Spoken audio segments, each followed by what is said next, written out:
menggunakan konsep geofisika. Menghitung kuantitas tanah. Kuantitas tanah merupakan suatu kemampuan maksimum bertahan terhadap suatu kondisi tekanan. Dari hasil, kuantitas tanah sebesar 0,159 kN per meter persegi. Kecamatan Pulau memiliki curah hujan yang tinggi, yaitu sebesar 20 mm per jam dan volume sebesar 120.000 liter. Lalu kami hitung debitnya dan didapatkan debit perbandingan sebesar 0,33 liter per detik. Dari hasil, kami hubungkan dengan rumus gaya dan didapatkan tekanan sebesar 0,2 kN per meter persegi. Dari perhitungan tersebut, kami juga hubungkan dengan faktor keamanan, di mana tau F adalah kuantitas tanah dan tau D adalah tekanan gaya air. Dan didapatkan faktor keamanan sebesar 0,8. Sesuai dengan nilai keamanan, faktor keamanan kurang dari 1,07, maka longsor sering terjadi atau stabil. Terlebih, di bawah tarif tersebut terdapat banyak pemukiman, sehingga dapat berbahaya bagi penduduk. Lantas, bagaimana persepsi masyarakat terhadap bencana atau longsor? Dari hasil pembahasan angket, dapat diketahui bahwa 96,2% masyarakat mengatakan bahwa longsor lereng Gunung Babu rentan terhadap bencana atau longsor. Kemudian, 80,8% masyarakat juga mengatakan bahwa tanah longsor ditandai dengan adanya peristiwa keburukan, yaitu hujan lebat disertai angin kencang. Akan tetapi, 82,1% masyarakat lebih memilih berada di dalam rumah apabila terjadi tanah longsor.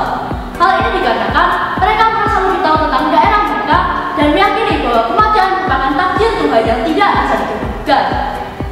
Masyarakat juga memiliki kepercayaan bahwa pohon keramat tidak boleh ditebang karena akan mendatangkan keburukan, yaitu sebanyak 75,7% masyarakat.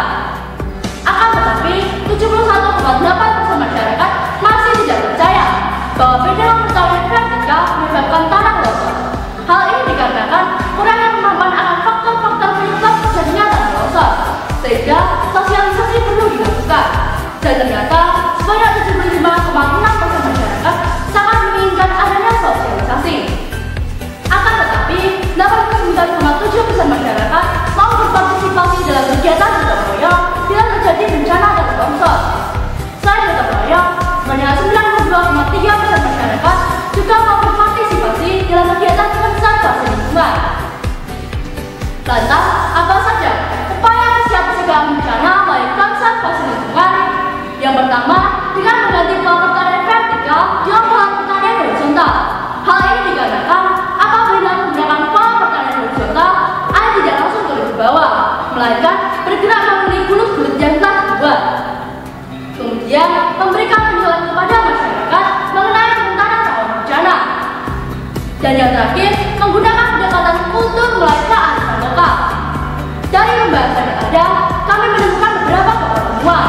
Yang pertama, sistem pertanian menggunakan bedengan tajam ke atas menjadi salah satu pemicu bencana dan longsor. Kemudian, wilayah selam khususnya di lereng Gunung Babu termasuk kategori rawan bencana.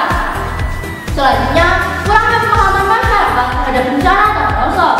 Dan yang terakhir, antusiasme dari masyarakat dan lembaga dalam upaya pencegahan bencana dan longsor, sehingga tidaklah mengherankan jika penelitian kami ini merupakan suatu kebaruan, karena pada penelitian kami menganalisis tentang terjadinya tanah longsor menggunakan konsep geofisika, yang dimana pada penelitian sebelumnya hanya menganalisis tentang terjadinya tanah longsor. Dari pokok temuan yang ada, kami merekomendasikan kepada pemerintah, yaitu Dinas Pertanian, BPBD, Dinas Kehutanan, dan Kepolisian status stakeholder bersama-sama dengan masyarakat melakukan beberapa tahapan. Yang pertama, tahap perencanaan, dilakukan dengan cara menentukan daerah lereng Gunung Babu yang akan ditanami oleh pohon.